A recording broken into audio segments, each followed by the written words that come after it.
So friends, ये जो हमने एक ओवरऑल अप्रोच एंड प्रिपरेशन का एक वे हमने समझा इन एग्ज़ाम्स का, हम लोग यहाँ से बेसिक कैलकुलेशन ट्रिक्स हम लोग स्टार्ट कर रहे हैं।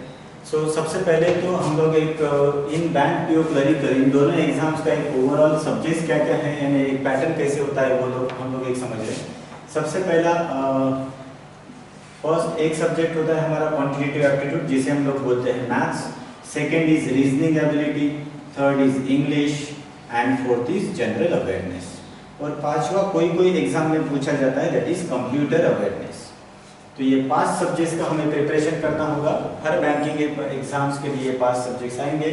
किसी एग्जाम्स में 4 ही सब्जेक्ट्स और कोई एग्जाम में कंप्यूटर अवेयरनेस पे भी क्वेश्चंस आएंगे। सो इन 5 में से मैथ्स, रीजनिंग और इंग्लिश, इन 3 सब्जेक्ट्स के आधार पे हमारे प्रिलिमिनरी एग्जाम्स कंडक्ट होती है, जिसमें कि 100 मार्क्स का पेपर होगा। यानी प्रिलिमिनरी एग्जाम इन 3 सब्जेक्ट्स के आधार पे होगी 100 मार्क्स की एग्जाम, और ये 5 सब्जेक्ट्स के आधार पे हमारा मेंस एग्जाम कंडक्ट होगा, जो कि 200 मार्क्स का रहेगा। 200 मार्क्स का मेंस, यानी 2 स्टेज में हमारा एग्जाम होता है। क्लरिकल एग्जाम में इंटरव्यू नहीं होता, और पीओ के एग्जाम में उसके बाद का third stage that is interview रहेगा। सो मैथ्स का जो सेक्शन है पहला क्वांटिटेटिव एप्टीट्यूड, उसमें हम ब्रॉडली अगर कैटेगराइज करते हैं तो एक पार्ट है सिंप्लीफिकेशन, सेकंड पार्ट है word problems and third part है डेटा इंटरप्रिटेशन।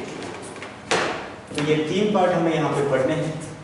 देन सिंप्लीफिकेशन, अगर हम लोग इसी की बात करते हैं तो सिंप्लीफिकेशन हमने 8, 9, 10 ये पहले ही हमने पढ़ा है। सो दैट इज ये सिंप्लीफिकेशन, ये जो पार्ट है ये सिंपल हम बोर्ड मास इस रूल पे सॉल्व करते थे, अभी भी उस रूल पे सॉल्व करेंगे, लेकिन हम लोग यहाँ पे स्पीड से कैसे करें या एक स्टेप में आंसर कैसे निकालें या ऑप्शन से कैसे निकालें, यही हम लोग अप्रोच सीखने वाले हैं।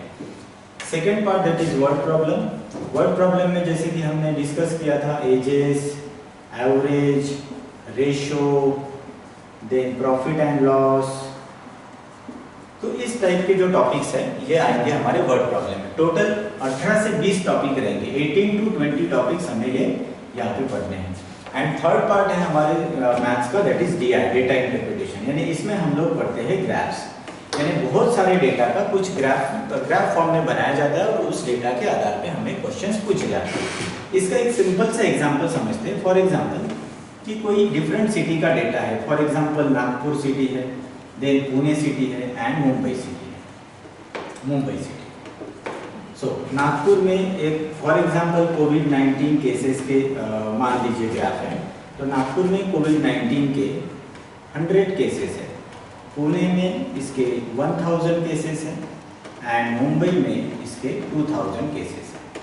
तो इस टाइप का ये बार ग्राफ बनेगा, इसे बोला जाएगा बार ग्राफ। और फिर यहाँ पे एक नंबर ऑफ केसेस दिया है और फिर क्वेश्चंस इस प्रकार से यहाँ पे पूछे जाते हैं कि पुणे की जो केसेस है एज कम्पेयर टू मुंबई कितना परसेंट है।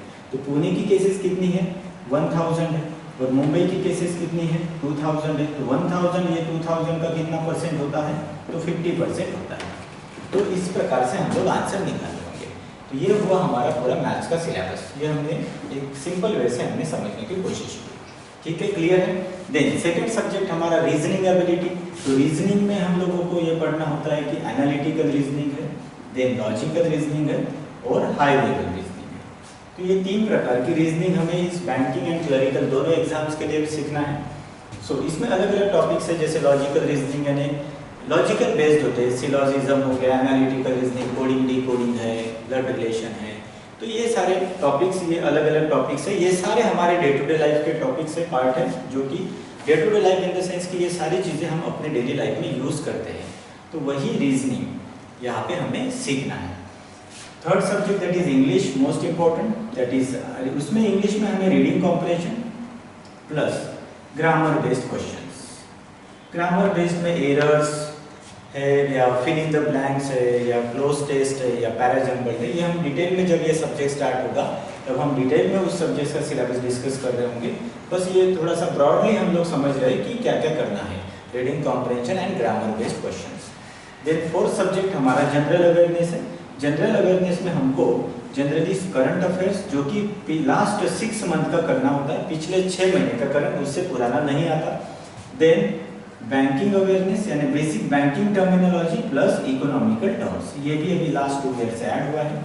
सो ये जनरल अवेयरनेस में हमें ये स्पेशली 3 चीज़ों को तैयारी करनी है। देन नेक्स्ट सब्जेक्ट है हमारा कंप्यूटर अवेयरनेस, जो कि कोई एग्जाम में आता है। ज़्यादातर एग्जाम में अभी ये 4 ही सब्जेक्ट्स के आधार पर मेंस का सेक्शन बनता है और 3 सब्जेक्ट्स के आधार पर प्री का। कुछ एग्जाम्स में कंप्यूटर अवेयरनेस के भी कुछ क्वेश्चंस आते हैं और कुछ एग्जाम्स में अभी रीजनिंग के साथ ही कंबाइन किया गया।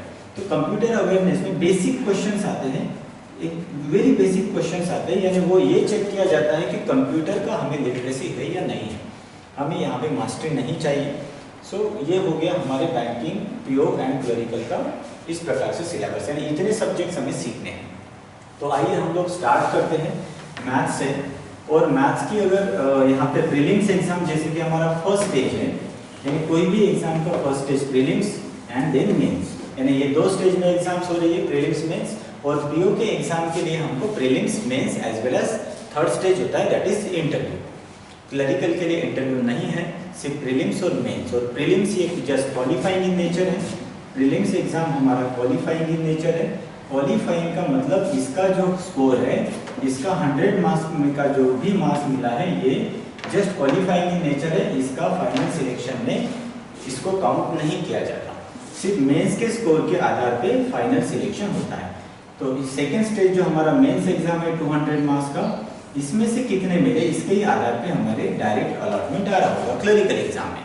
एंड पीओ के एग्जाम में मेंस प्लस इंटरव्यू, इन दोनों मिला के हमारा फाइनल मेरिट लग रहा होगा। तो इस प्रकार से ये सिलेक्शन प्रोसीजर होगा। तो आइए ये हम लोग मैथ्स के सेक्शन से शुरू करते हैं। जैसे कि हमने मैथ्स का ये देखा है, सिलेबस अभी देखा है कि क्वांटिटेटिव एप्टीट्यूड में first part that is simplification, then second word problems and third data interpretation. तो ये जो हम लोगों ने अभी जो फास्ट कैलकुलेशन की बात की थी, तो वो कितना इंपॉर्टेंट है ये समझते। कोई भी एग्जाम का जो क्वांट का सेक्शन है, मैथ्स का सेक्शन है, तो प्रीलिम्स एग्जाम में 35 क्वेश्चंस आते हैं एंड उसके लिए 20 मिनट्स दिए जाते हैं। 20 मिनट्स, यानी प्रीलिम्स एग्जाम्स के क्वेश्चन नो डाउट थोड़ा इजी होते हैं, बट यहाँ पे टाइम काफ़ी कम होता है, 20 मिनट, यानी आपको हर क्वेश्चन को काफ़ी स्पीड से सॉल्व करना होगा। तो स्पीड से सॉल्व करने के लिए हमारे जो बेसिक कैलकुलेशन की शॉर्ट ट्रिक्स बहुत इंपॉर्टेंट रोल प्ले करता है यहाँ पे, कि आपके अगर कैलकुलेशन फास्ट होंगे तभी आप कम समय में ज़्यादा नंबर ऑफ क्वेश्चन अटेम्प्ट करोगे। सो अभी ये बेसिक कैलकुलेशंस में हमें 3 चीज़ों का ज़्यादा काम पड़ेगा, वो देखते हैं। तो कुछ 4-5 बेसिक सी चीज़ें हैं जो हम लोग अभी तक यानी हमारे बचपन से अभी तक करते आए हैं। मल्टीप्लिकेशन, एडिशन, सब्सट्रैक्शन, डिवाइडेशन, स्क्वायर्स, तो यही सारी चीज़ें हमें यहाँ पे यूज़ होगी। बस उसको ट्रेडिशनल मेथड से ना करते हुए हम लोग थोड़ा सा शॉर्ट ट्रिक के आधार पे जल्दी कैसे करना वो सीखेंगे।